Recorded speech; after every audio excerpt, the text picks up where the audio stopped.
Ya, jadi untuk stabilitas dasar dan tebing saluran ini konsepnya sebenarnya kalau yang poin pertama ini dasar saluran berupa bidang horizontal atau horizontal bed itu mirip yang kemarin ya. Jadi di sini dilakukan perhitungan dengan pendekatan permulaan gerak sedimen, maka dapat dilakukan analisa tentang stabilitas dasar dan tebing saluran ditinjau dari kondisi butir sedimennya. Jadi apakah sedimen tersebut bergerak atau tidak? Kalau di sini ini masih mirip sama yang kemarin, jadi F fluid itu sama dengan F drag, jadi terpengaruh sama koefisien drag-nya. Sedangkan kalau misalnya F res ini dia yang berlawanan ya, jadi kayak yang berlawanan sama dia, berlawanan dengan material sedimennya ini, mu dikali N, atau bisa juga tangen dikalikan dengan G. G ini apa? G ini gaya beratnya. Nah, sedangkan kalau misalnya dia nggak punya sudut, ya udah berarti dia bisa langsung ditahan sama gaya beratnya ini tadi. Tuh. Ini bergerak jika gaya fluidnya lebih besar daripada gaya beratnya. Jadi dia tidak memperhitungkan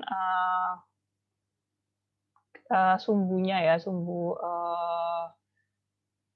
dari dasar salurannya karena di sini berupa bidang horizontal. Tapi kalau misalnya gayanya yang bekerja itu ada jadi gayanya itu enggak yang bukan gaya yang lurus gitu, itu bisa diperhitungkan juga. Jadi kalau misalnya ini mungkin kalian masih ingat yang kemarin diagram shield itu ya. Jadi yang kalian kerjakan waktu take home quiz 2 itu juga pakai diagram ini kan. Jadi diagram ada parameter sedimen, S bintang itu yang bawah, terus yang atas tuh bisa pakai yang bilangan Reynolds, jadi macam-macam. Nantinya sendiri kalau misalnya di ujian bakal dikasih tahu pakai grafiknya yang mana, jadi nggak bingung milih grafiknya karena memang grafiknya cukup banyak dan bermacam-macam. Nah, kalau yang ini baru kita memperhitungkan kemiringannya. Kalau yang tadi bidang horizontal, yang ini bidang miring atau long bed slope. Jadi kalau misalnya di bidang miring kayak gini, ini maksudnya bukan dia punya tebing miring ya, maksudnya ini dasar salurannya miring, jadi nggak datar. Itu bagaimana meninjaunya, jadi ada sudut kemiringan salurannya, jadi ada alfa di situ. Nah, gaya-gaya beratnya dia, gaya fluidnya dia, gaya tariknya dia itu dipengaruhi oleh sudut alfa ini tadi. Jadi si sedimen ini yang kuning bisa bergerak jika gaya fluid yang dipengaruhi alfa ditambah gaya beratnya lebih besar atau sama dengan gaya restnya, jadi gaya tariknya yang berlawanan itu tadi. Jadi kalau misalnya ada sedimen kayak gini, dia di bidang miring seperti ini, kan otomatis dia geraknya dari atas ke bawah ya, nggak mungkin. Nah ini kan pasti geraknya ke sana ya, nggak mungkin ke sana. Makanya untuk dia bisa bergerak ke bawah, itu kan juga dipengaruhi oleh gaya beratnya, jadi ketambahan. Makanya ini ditambah. Kalau ini lebih besar daripada gaya tahannya dia, berarti si sedimen ini bergerak. Nah, cara menghitungnya bisa memperhitungkan sudut dari kemiringan bidangnya. Seperti itu.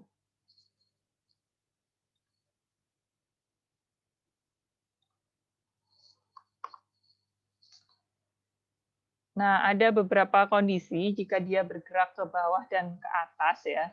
Jadi kalau misalnya bergerak ke bawah, bisa pakai langsung rumus yang ini. Kalau misalnya bergerak ke atas, jadi kita lihat si KCR-nya ini tadi. Jadi K critical bisa 1 sampai dengan 0 kalau yang dia bergerak ke bawah.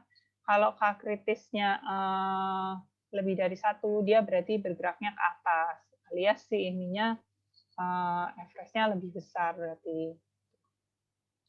Jadi kalau misalnya kita di sini punya alfa, ada yang namanya K alfa. Nah, si K alfa ini bisa dihitung berdasarkan sudut yang ditinjau ya. Jadi kalau misalnya mau ngitung tau kritis, tinggal diganti aja si alfanya ini menjadi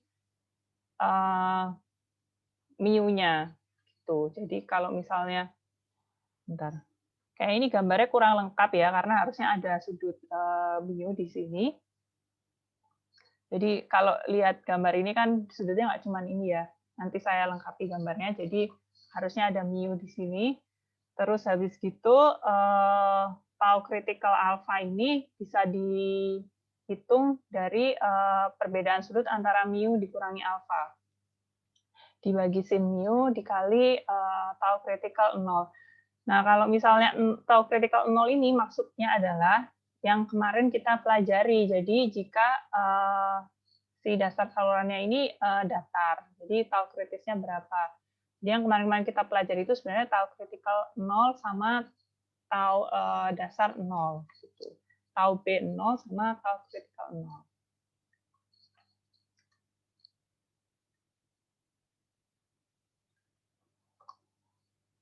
Nah, kalau misalnya yang tadi kan yang miring dasarnya aja. Jadi bidangnya kayak longitudinalnya miring. Nah, gimana kalau yang miring ya dindingnya miring, ya dasarnya miring. Misalnya kalau yang ini, kalau salurannya bentuknya mirip trapesium. Jadi sebenarnya kalau sungai alam itu kan dia bentuknya nggak beraturan ya. Cuman kadang ada sungai alam yang pinggir-pinggirnya itu sudah dilapisi misalnya batu pasang gitu. Jadi bentuknya lebih mirip trapesium. Nah, gimana kalau kita meninjau si tebing yang bentuknya saluran trapesium ini gitu. Nah, kalau di sini yang ditinjau adalah contohnya si material yang warna kuning ini ya. Jadi gaya-gaya yang bekerja masih sama, gaya fluid, gaya gaya gaya dia istirahatnya fresh, terus habis itu gaya berat. Nah, di sini gaya beratnya dipengaruhi oleh sudut tebingnya. Jadi ini tebingnya bentuknya gini ya, di sini tebing, terus yang ini dasar salurannya. Jadi yang atas ini mungkin flat plane-nya. Jadi kalau misalnya di bantaran sungai itu biasanya ada daerah yang kosong ini sebagai pengaman kalau misalnya sungainya meluap, jadi nggak langsung kena jalan atau misalnya rumah warga. Jadi ini biasanya dibiarkan kosong. Nah, kita meninjau si partikel kalau misalnya dia ada di tebing. Nah, kemiringan tebing ini ada yang namanya beta. Nah, beta inilah yang nantinya mempengaruhi gaya-gaya yang bekerja pada sedimen ini. Jadi sebenarnya rumusnya masih mirip-mirip sama yang tadi ya. Kalau di sini ada yang namanya KB, tapi K beta. Jadi K beta ini dihitung terlebih dahulu, lalu kita bisa menghitung tau critical beta, di mana dia adalah K beta ini dikali tau critical 0. Tau critical 0 ini saat dia berada di tempat yang datar, tidak memiliki kemiringan beta.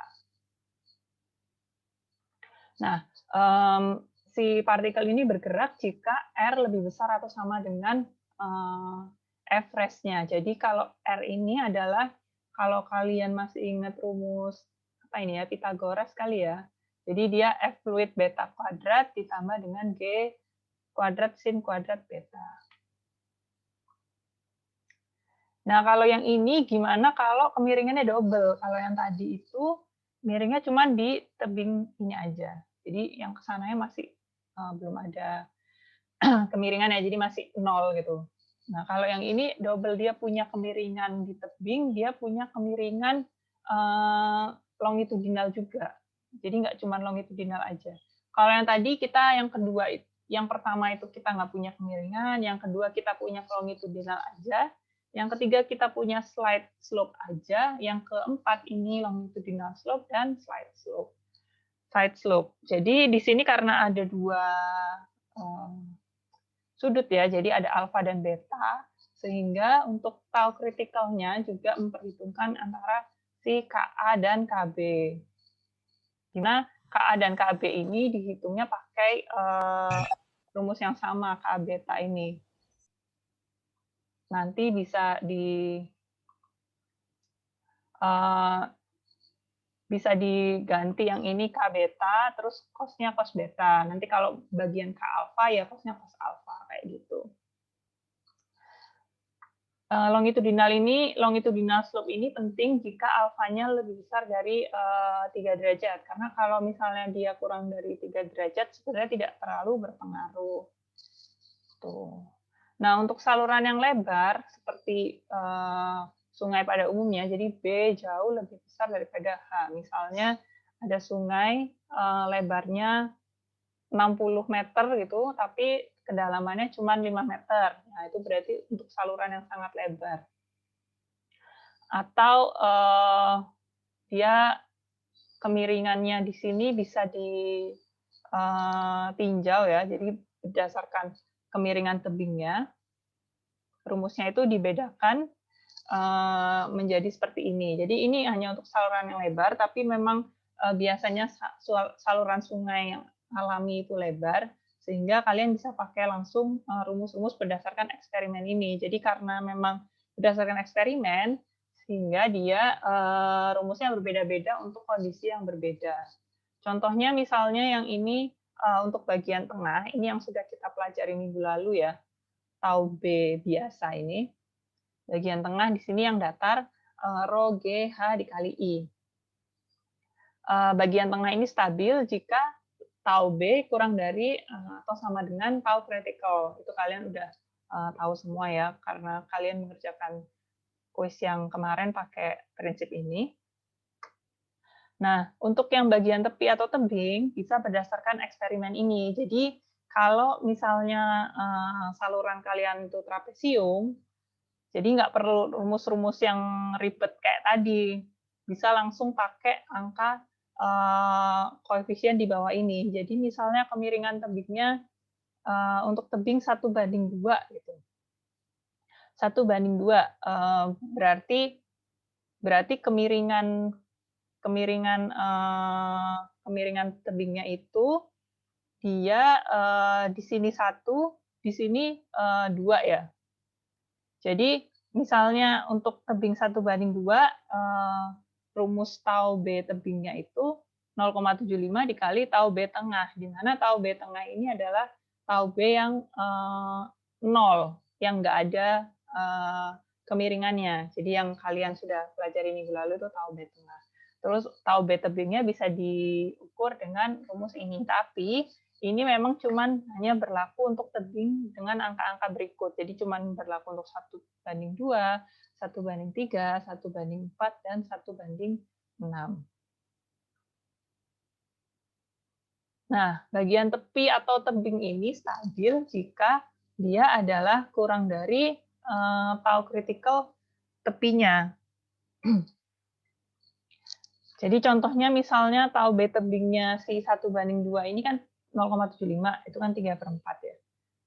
Ini lebih kecil atau sama dengan tau critical tepinya.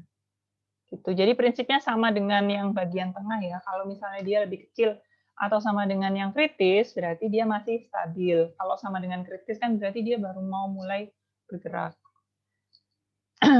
Nah, karena adanya sudut ini, sehingga si partikel ini punya hubungan sama angle of repose. Kalau kalian masih ingat di pertemuan kita yang berapa minggu yang lalu yaitu awal-awal kalau nggak salah minggu ke-1 atau minggu kedua itu ada.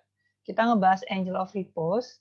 Jadi angle of repose ini adalah bagaimana besarnya sudut yang dibentuk oleh si partikel ini jika dia dijatuhkan. Jadi dalam bentuk kerucut itu sudutnya seberapa besar. Semakin partikel ini kecil ya, kalau partikel size-nya semakin kecil, kalian lihat angle of repose-nya juga semakin kecil. Kalau semakin besar partikelnya, mendekati kerikil misalnya, itu dia, angle of repose-nya pasti lebih besar. Jadi kalau misalnya kalian ngejatuhin, menuangkan pasir, sama kalian menuangkan kerikil, itu kan, eee, sudut yang dibentuk pasti kalau misalnya kerikil itu lebih besar daripada, pasir ya. Jadi pasir itu meluber ke mana-mana, sedangkan kerikil itu cenderung, dia bisa nahan, jadi dia bisa, cenderung membentuk, bentuk menyerupai kerucut, itu angle of repose. Nah, di sini mungkin nanti di soal bisa diketahui, partikelnya itu, bentuknya slightly angular atau dia very rounded atau very angular. Itu bisa dilihat dari sini, sehingga nanti kalian bisa tahu angle of repose-nya berapa. Nah, angle of repose ini yang kalian gunakan ketika, kalian menghitung macam-macam ini. Mana tadi ya? Nah, ini yang ada di sini tangan kuadrat ini adalah angle of repose dari si partikel tersebut. Jadi kalau beta itu adalah sudut yang dibentuk, kalau ini adalah angle of repose-nya, begitu. Nah, sebenarnya materinya cuma itu, tapi kalau nggak ada contoh soal kayaknya belum afdol ya, karena kalau belum ada contoh soal, kalian nanti mungkin masih ngawang-ngawang gimana sih cara ngitungnya. Kalau di contoh soal ini ada contohnya saluran bentuk trapesium, jadi mungkin bisa fokusnya ke yang ini ya. Mana tadi? Ini tebing saluran trapesium. Dan kalau misalnya dia nggak ngasih tahu lebarnya, dia cuma ngasih tahu tingginya, itu berarti secara tidak langsung itu adalah sungai yang sangat lebar. Tapi di sini juga kelihatan sih, lebarnya 20, tinggi airnya cuma 3 meter, itu berarti perbandingannya udah jauh, jadi ini merupakan saluran yang lebar. Jadi kalian bisa pakai langsung yang ini untuk saluran yang lebar. Nah, misalnya suatu saluran dengan debit 95 meter kubik per detik dengan sedimen kasar atau very angular. Nah, ini very angular ini nanti berfungsi ketika kalian menentukan angle of repose-nya ya. Bisa juga berfungsi saat kalian menentukan bentuk alirannya, karena kalau misalnya sedimennya kasar, cenderung alirannya bukan aliran smooth flow, tapi mungkin aja alirannya yang lebih turbulen atau transisi gitu ya, bukan laminar. Nah, dengan sedimen kasar very angular diameter 50 0,02 meter, kekasaran dasar ditetapkan dengan KF sama dengan D90 sama dengan 0,04 meter. Tentukan kemiringan dasar saluran sama apakah saluran stabil jika theta sama dengan 0,03. Ini kalau yang masih ingat theta kemarin sudah dipelajari ya, ada theta B, ada theta critical. Jadi pertama-tama kita ditanya kemiringan dasar salurannya. Nah, terus kalian cari kira-kira rumus yang ada kemiringannya itu apa sih yang diketahui di sini? Oh, ternyata debit ya. Debit kan bisa dicari dengan tahu kemiringannya gitu kan. Nah, di sini kita udah tahu debit, berarti tinggal cari kemiringan pakai rumus debit yang dibolak-balik aja gitu. Jadi kalau di sini karena sudah diketahui bentuk salurannya seperti apa, terus di sini juga sudah ada tebingnya berapa. Jadi kalau tebing 1:2 itu berarti si panjang kemiringan ini 6, kalau tinggi airnya 3. Kalau misalnya tinggi airnya 6 ya panjang kesininya 12 kayak gitu aja. Jadi tinggal dikaliin aja. Jadi dilihat tinggi airnya berapa, terus dilihat kemiringan tebingnya berapa, berapa banding berapa, terus kalian bisa menentukan ini panjangnya berapa. Gitu.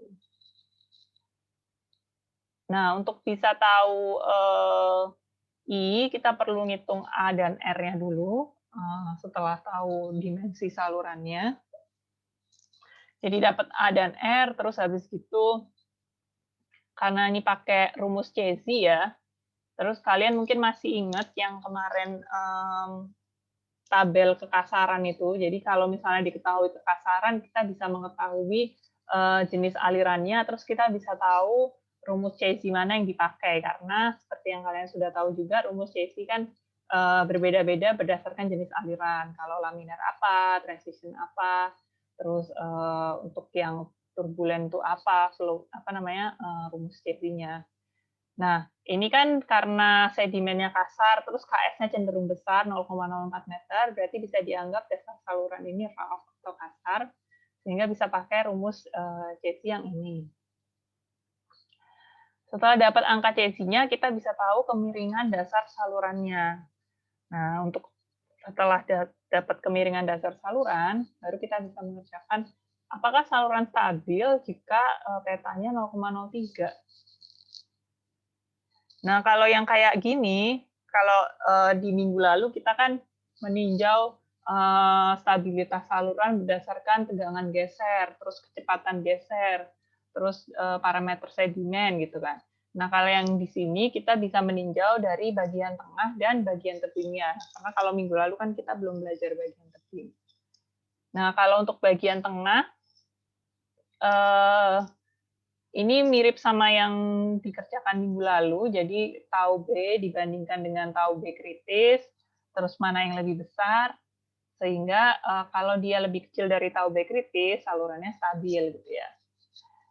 Nah, karena kita sudah tahu kemiringannya, terus tadi kita udah punya nilai tetanya, ini, jika teta 0,03 gitu ya, kita bisa dapat tau B sama tau B kritisnya dari situ. Lalu kita bandingkan, oh ternyata tau B-nya lebih kecil dari tau B kritis, oh berarti salurannya stabil. Itu ketika kita meninjau dasar saluran atau bagian tengah, tanpa memperhitungkan kemiringan tebingnya. Nah, ketika kita memperhitungkan kemiringan tebingnya, di sini kita sudah tahu kemiringannya berapa ya, jadi kayak 1:2, perbandingannya berapa gitu.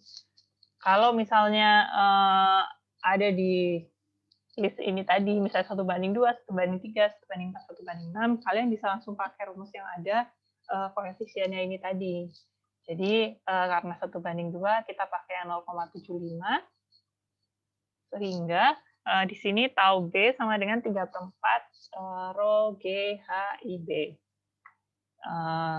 Sama dengan 3/4 dari rho G H I B itu tau B yang ini ya, jadi 3/4 dari 6,6 itu 4,95. Terus setelah kita tahu tau B yang di bagian tebing, kita cari tau kritis di bagian tebing, di mana kita memperhitungkan koefisien dari betanya. Nah, kalau koefisien beta, rumusnya ada di sini ya. Jadi koefisien beta sama dengan cos beta dikali 1 min tangan kuadrat beta dibagi tangan kuadrat angle of repose dipangkatkan 0,5. Kita perlu cari angle of repose-nya dulu. Angle of repose. Kita lihat diagram. Kita punya D50, ukuran D50-nya 0,02. Kita lihat di diagram. Dengan sedimen kasar atau very angular, di sini kita bisa menentukan, perlu diperhatikan juga ini karena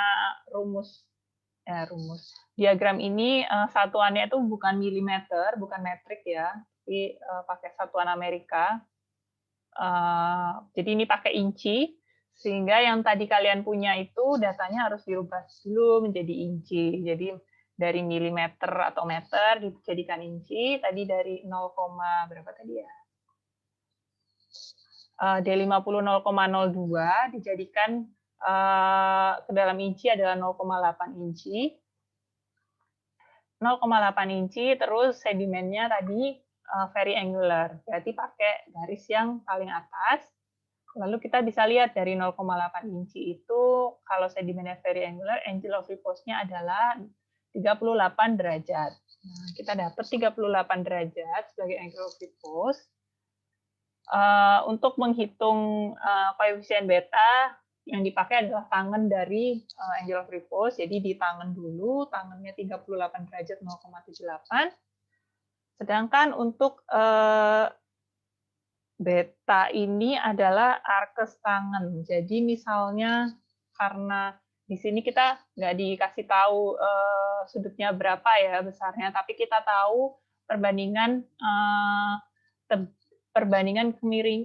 perbandingan lebar tebing sama kedalaman air itu 1:2, sehingga kita bisa menghitung arcus tangen dari sudut yang dibentuk ini. Jadi 3/6, karena ini 3, terus ini 6, tangan depan per samping ya. Jadi kalau misalnya sudutnya itu di sini, ya kan, beta itu kan sudutnya antara yang datar ini sama yang miring.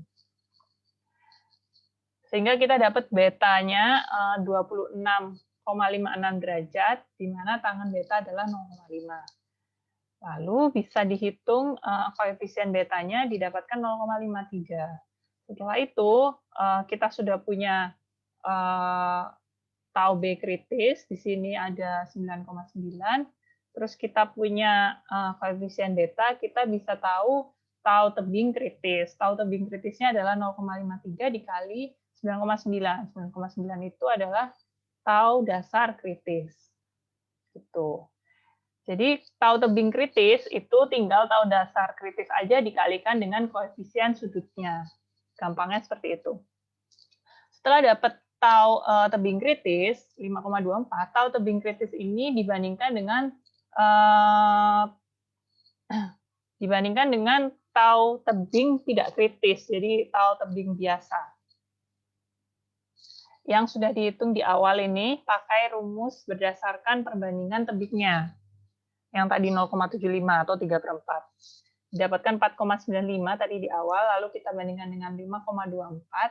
Ternyata tau tebing biasa lebih kecil daripada tau tebing kritis, sehingga saluran ini bisa dibilang stabil juga di bagian tebingnya. Seperti itu. Nah, cuman itu aja sih cara menghitung dan menggunakan rumus di stabilitas tebing ini. Jadi kalau misalnya kemiringannya double, ya kalian perhitungkan KA sama KB-nya. Basically rumusnya sama aja, tinggal kalau mencari di tebing itu tinggal memperhitungkan yang di dasar dikalikan dengan koefisien tebingnya. Kalau tebing itu punya kemiringannya 2, jadi dia punya 2 sudut, berarti koefisien tebingnya ada 2, K alfa sama K beta. Sedangkan kalau dia cuma punya 1 sudut, beta doang, berarti ya K beta. Gitu. Kira-kira sampai sini jelas nggak? Yang sering emang trapesium sih. Bu, mau tanya, Bu. Mm-mm. Kalau yang kemiringan tebingnya itu, selain dari data kita yang tadi, nggak ada rumus pastinya ya, Bu? Kemiringan tebing. Iya, untuk cari tau tebing. Untuk cari tau tebing. Iya, Jadi yang tadi, Bu. kalau jadi kan biasanya kalau di soal itu diketahui ininya perbandingan tebingnya. Jadi tebing 1/2, 1/3, atau kalau itu nggak diketahui, mungkin diketahuinya adalah ini panjang radius hidroliknya, itu juga bisa. Jadi kalau dari radius hidrolik kan kita bisa tahu ya perbandingan tebingnya itu berapa dari panjang ini. Misalnya yang diketahui cuman 6,26 sama ketinggian airnya. Kita bisa tahu kan kemiringan tebingnya dari situ. Dengan ketinggian air sekian, terus habis itu panjang di sini 6, oh berarti kemiringan tebingnya 3/6 alias 1/2. Kayak gitu. Tapi, jadi kalau misalnya di lapangan, Bu, itu case by case ya, kita hitung tau B-nya. Iya, Kalau betul. misalnya beda perbandingan tebingnya, berarti kita hitung satu-satu dari eksperimen. Betul. Ya, terima kasih, Bu. Oke. Nah, ada satu contoh soal lagi. Jadi, bentar, ini bukannya mirip ya?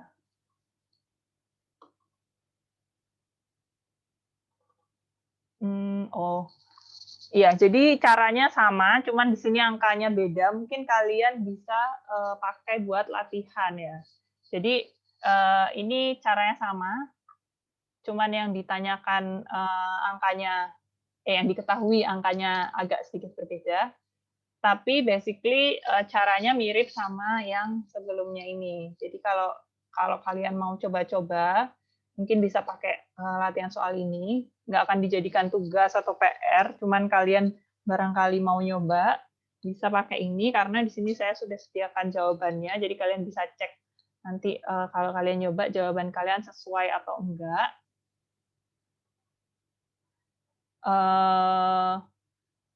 Sebenarnya ini sama, jadi saya pakai contoh saluran yang sama, cuman propertiesnya beda. Jadi saluran dengan sedimen kasar dan kekasaran dasar KS 0,03 serta kemiringan dasar saluran 10 pangkat min 4. Nah, kalau yang di sini kan tadi yang diketahui, kemiringan dasar salurannya belum diketahui, kita harus nyari. Tapi kalau di sini udah diketahui, berapakah debit saluran jika dasar saluran dianggap kasar. Jadi kayak dibalik gitu. Kalau yang tadi ditanyakan kemiringan, yang ini ditanyakan debitnya berapa.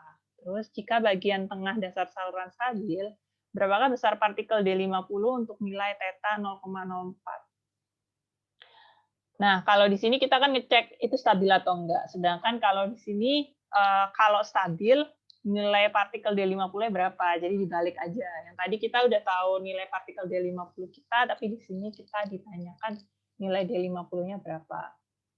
Lalu yang terakhir, hitung kestabilan saluran bagian tebing dengan memperkirakan angle of repose terlebih dahulu. Jadi sama, grafiknya yang dipakai adalah si grafik angle of repose ini. Jadi sebenarnya yang di sini itu grafik tambahannya cuma ini doang. Dari yang kemarin, yang bab 5 itu kan agak banyak ya diagram shield yang dimodifikasi, ada beberapa. Sedangkan kalau yang di sini hanya pakai ini aja, angle of repose. Nah, nantinya bisa diketahui kestabilannya setelah kalian memperhitungkan tegangan geser dasar dan tegangan geser tebingnya. Gitu.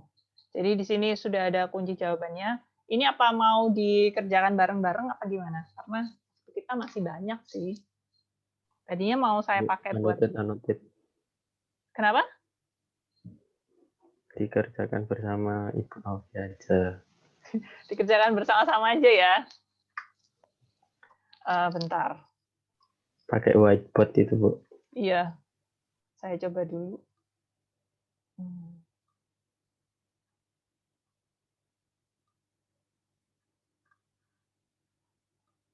Oke.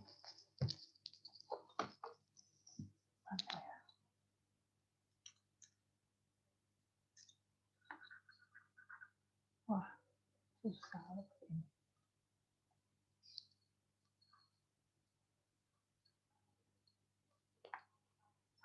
Ya, lumayan not bad. Oke.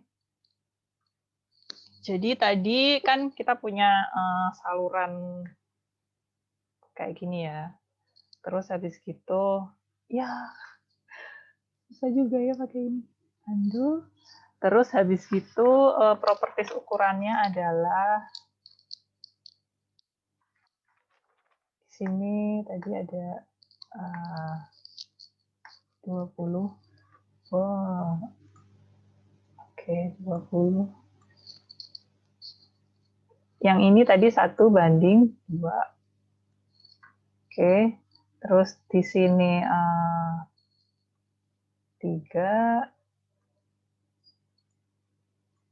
Itu air maksudnya. Ini 3. H sama dengan 3. Berarti di sini 6.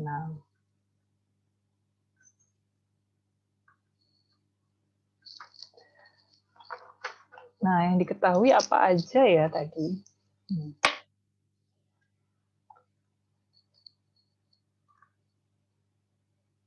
KS 0,03, kemiringan dasar, oke.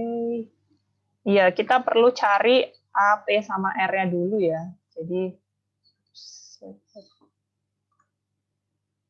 Jadi kalau udah tahu bentuk seperti ini, kita bisa tahu A-nya.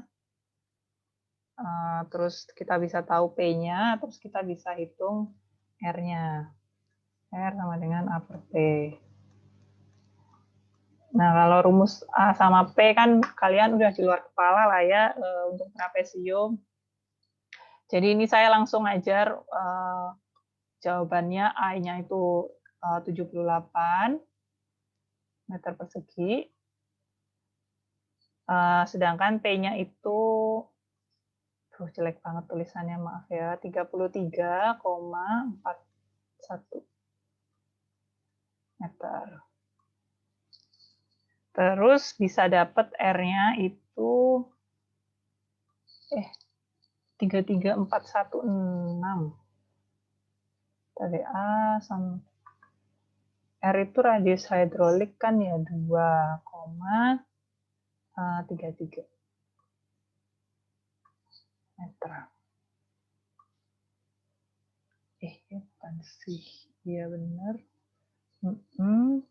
Oh iya benar. Ketinggian airnya cuma 3 meter.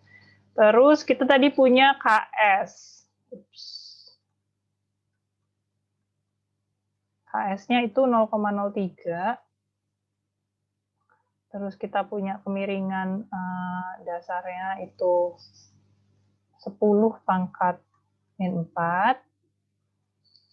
Terus kita punya theta itu 0,04. Yang lupa theta itu apa, coba dilihat lagi PPT yang minggu lalu. Nah, setelah kita punya data-data ini semua, kayaknya sudah saya masukin semua datanya. Di sini kita pertama adalah nyari koefisien CSI-nya dulu, karena belum diketahui. Jadi untuk koefisien CSI, berdasarkan tadi raw flow ya, karena KS-nya 0,03, ini raw flow.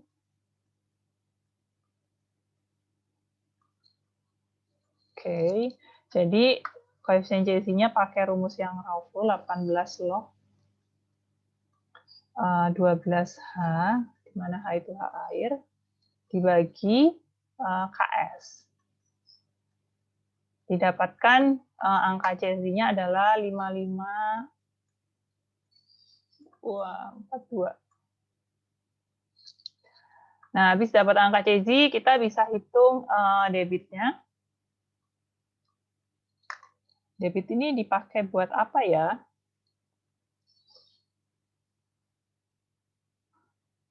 Ditanyakan nggak sih tadi debitnya? Yang bikin soal malah lupa. Oh iya benar, ditanyakan. Jadi yang pertama, berapakah debit saluran? Oke. Jadi debitnya adalah Q sama dengan V kali A ya.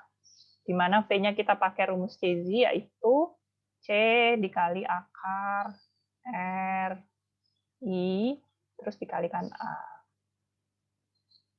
Habis itu dapat debitnya adalah 65,98. Nah, habis dapat debit meter kubik per detik. Habis dapat debit, berarti pertanyaan 1 kita udah jawab. Terus pertanyaan 2 adalah stabilitas dasar saluran. Coba dicek lagi pertanyaannya. Jika bagian tengah dasar saluran stabil, berapakah besar partikel D50 untuk nilai theta sama dengan 0,04. Nah, kalau dia stabil berarti kan kurang dari atau sama dengan kritis ya. Kita bisa coba pakai kurang dari sama dengan. Oke, jadi ini soal nomor 1 sudah terjawab, jadi bisa saya hapus. Clear all drawings. Terus untuk yang nomor 2 berarti kalau stabil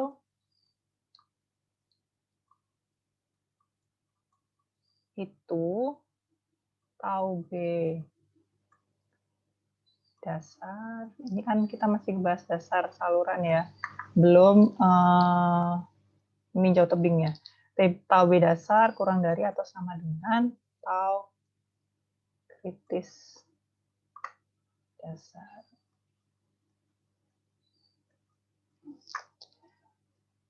Nah, kalau tahu B dasar, rho G H I kurang dari sama dengan, ini tadi pakai theta dikali,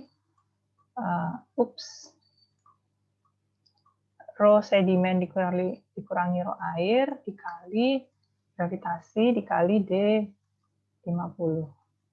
Tadi yang ditanyakan itu adalah D50-nya. Ya kan? Jadi kita bisa tahu nanti D50-nya harus lebih besar dari berapa gitu kan. Karena ini lebih kecil dari ini, nanti dia diputar, dibalik jadi lebih besar atau sama dengan. Nah, untuk itu kita perlu menghitung tahu B dasarnya dulu. Ini 1009,81, terus tinggi airnya 3, terus kemiringannya tadi 10 pangkatnya 4, didapatkan 2,94. Kurang dari sama dengan, di sini kita punya tetanya 0,04, terus ini 2650 dikurangi 1000, 9,81, terus ini D50. Jadi 647,4 kali D50. Nah, berapa D50-nya? Jadi kalau D50-nya dipindah ke sini, berarti dia lebih besar atau sama dengan dari 0,004 meter. Atau sama dengan berapa mili nih? Sama dengan 4. Meter ke mili 4 milimeter ya? Iya kan? Iya benar. Oke, setelah dapat D50-nya, jadi biar stabil itu si D50 ini harus lebih besar dari 4 mm. Kayak gitu. Atau sama dengan. Nah, setelah kita jawab yang nomor 2, pertanyaan yang nomor 3, baru kita meninjau tebingnya ya. Jadi yang kedua, jika bagian tengah dasar saluran stabil, berapakah besar partikel D50? Itu tadi jawabannya. Lalu untuk yang ketiga, hitung kestabilan saluran bagian tebing dengan memperkirakan angle of repose terlebih dahulu. Jadi untuk meninjau kestabilan di tebingnya, ini yang pertanyaan nomor 2 sudah terjawab. Terus untuk meninjau, kita harus lihat dulu ininya ya, gambar grafiknya tadi. Jadi kalau yang di sini karena di angle of repose itu, mana sih grafiknya? Ini dia. Nah, di grafik ini kita punya partikel. Jadi kita udah tahu D berapa tadi? D50-nya. Jadi untuk tadi kita bisa tahu D50-nya. D50 yang kita dapat tadi kita bisa pakai di sini. Jadi kalau setelah dijadikan inci, ini saya pakainya 0,4 inci, karena si D50-nya itu kan tadi harus lebih besar atau sama dengan 0,004 meter. Jadi bisa pilih berapapun angka di atas itu. Jadi misalnya kalian ngambilnya D50 0,01 meter. Jadi bisa dijadikan dirubah ke inci 0,4 inci. Terus diketahui salurannya itu punya sedimen yang very angular, sehingga bisa didapatkan dari 0,4 inci dengan bentuk yang very angular itu tadi, angle of repose-nya sekitar 35 derajat. Setelah kita dapat angle of repose 35 derajat, ini tulis dulu biar nggak lupa, 35 derajat. Terus kita bisa memperhitungkan stabilitas tebing salurannya. Berarti tau beta tebing lebih besar atau sama dengan tau, tau B tebing lebih besar atau sama dengan tau kritis tebing gitu bukan ya?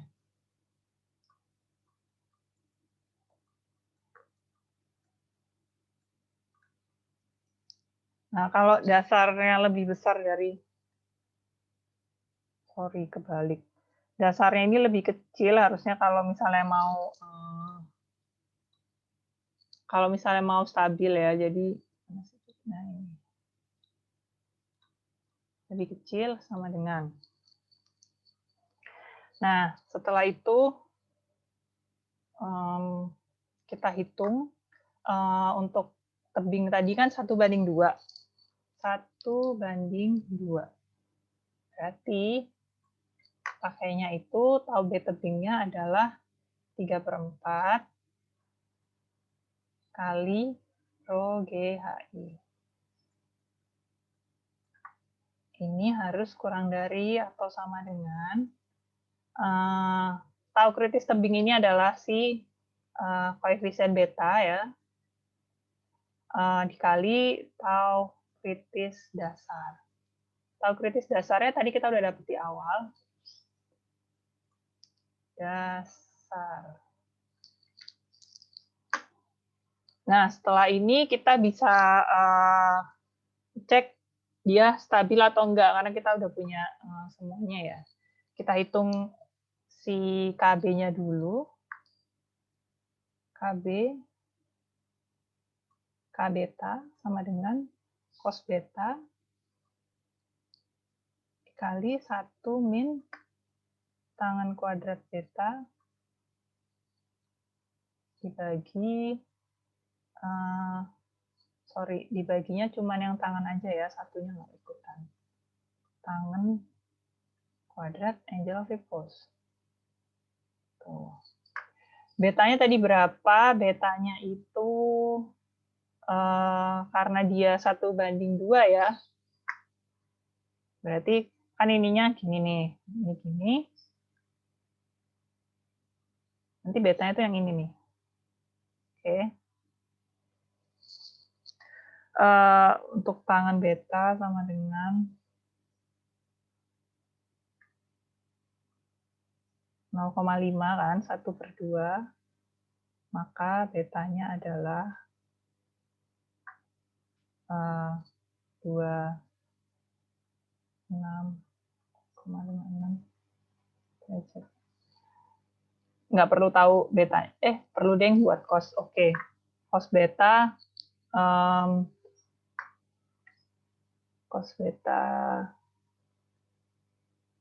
ini karena betanya 26,56, cos beta adalah 0,89. Tuh. Nah, dari angka-angka ini cos beta dimasukin, tangan kuadrat beta dimasukin, tangan kuadrat angle of repose, tangan angle of repose sama dengan tangan 35 ini 0,5. 0,7. Nah, angka-angka ini dimasukin ke sini, dapat KB-nya adalah 0,44. Nah, dari KB 0,44 ini, nantinya dia dikalikan ke tau kritis dasar, yang tadi kita udah hitung di soal sebelumnya. Pertanyaan sebelumnya maksudnya. Jadi, di sini kita hitung tau B tebingnya. Jadi kita hitung ini, sama kita hitung ini.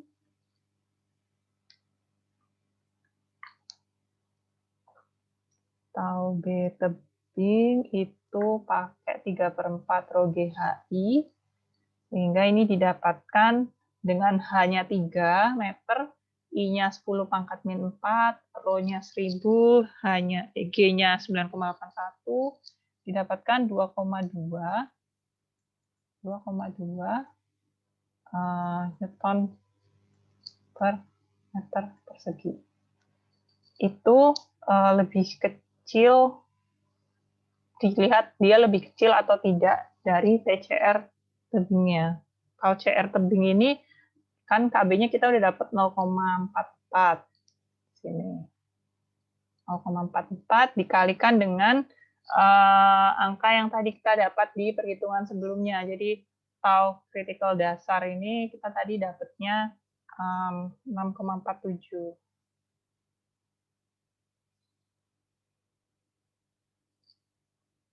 Jadi kalau tahu critical dasar kan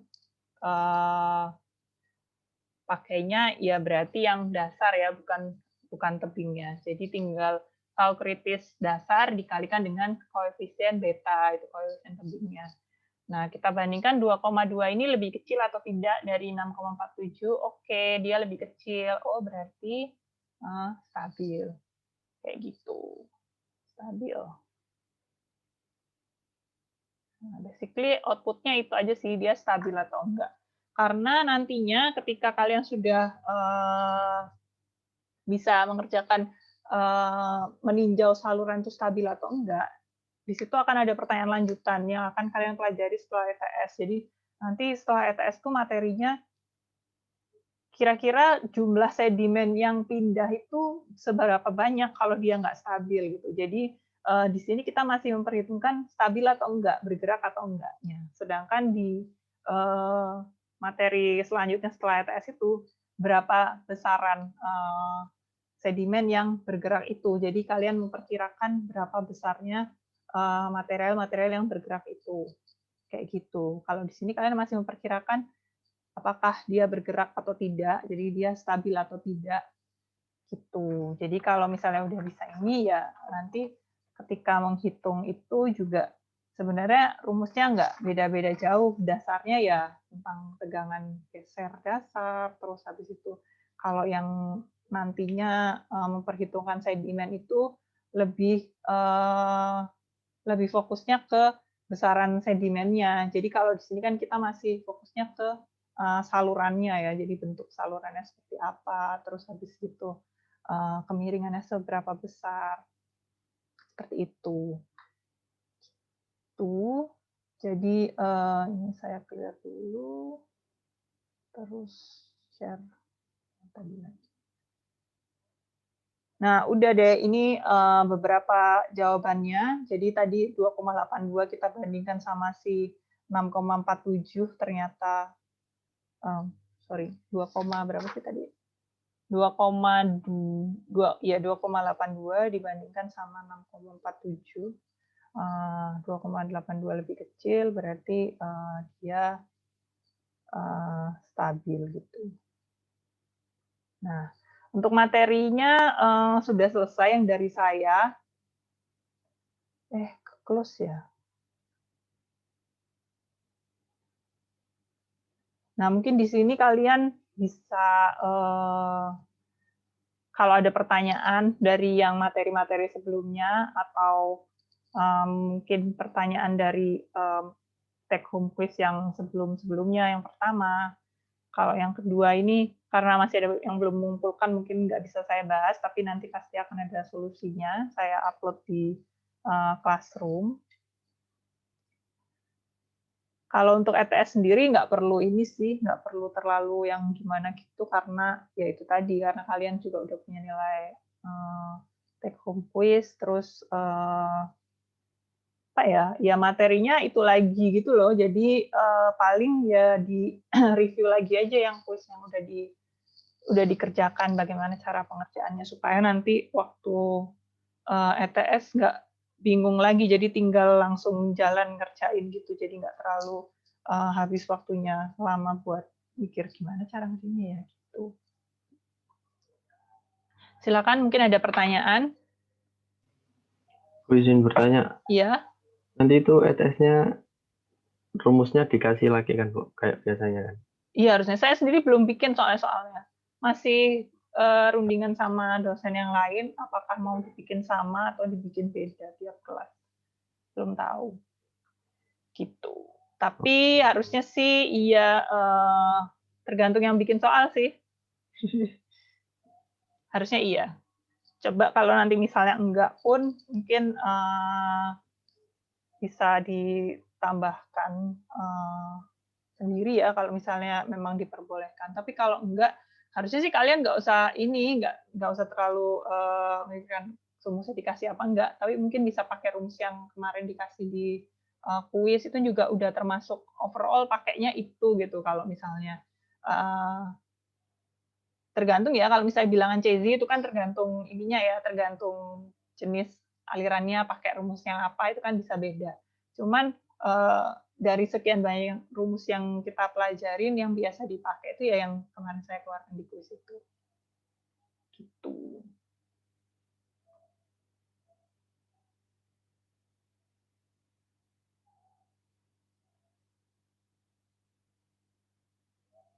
Ada pertanyaan lagi?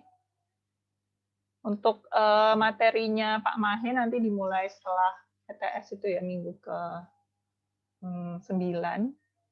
Jadi nanti akan membahas tentang sedimen transport. Kalau misalnya kalian masih ingat di minggu awal-awal kan kita ngebahas sedimen tuh, ada yang bed load, ada yang suspended load, terus dissolved load, itu akan dibahas lebih dalam lagi nanti setelah ETS. Tuh. Kalau di sini memang masih terbatas stabilitas saluran dan tebing salurannya ya. Jadi belum membahas masing-masing partikel sedimennya itu dia akan bergerak, dan jika bergerak akan seberapa besar dia bergeraknya, itu belum. Oke, ada pertanyaan lagi. Masih banyak waktunya.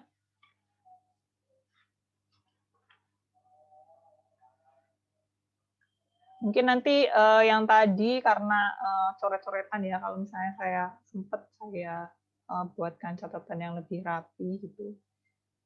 Jadi lebih enak juga dibacanya, nggak perlu nonton video belajarnya gitu kan. Oke, apa lagi ya?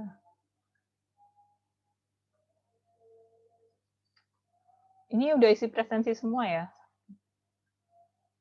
Sudah, Bu. Oke. Iya, jadi kalau misalnya di ETS biasanya ada pertanyaan yang nggak ngitung gitu, jadi nggak semua pertanyaan yang ngitung. Jadi ada pertanyaan yang berupa pemahaman konsep juga. Jadi misalnya kalau kemarin kan kita melajari yang sebelum hitung-hitungan kan kita juga belajar konsepnya teknik sungai ya, itu juga jangan dilupakan. Jadi jangan belajar hitung terus, pakai rumus yang mana. Mungkin aja nanti akan ditanyakan juga hal-hal yang bersifat konsep seperti itu. Gitu.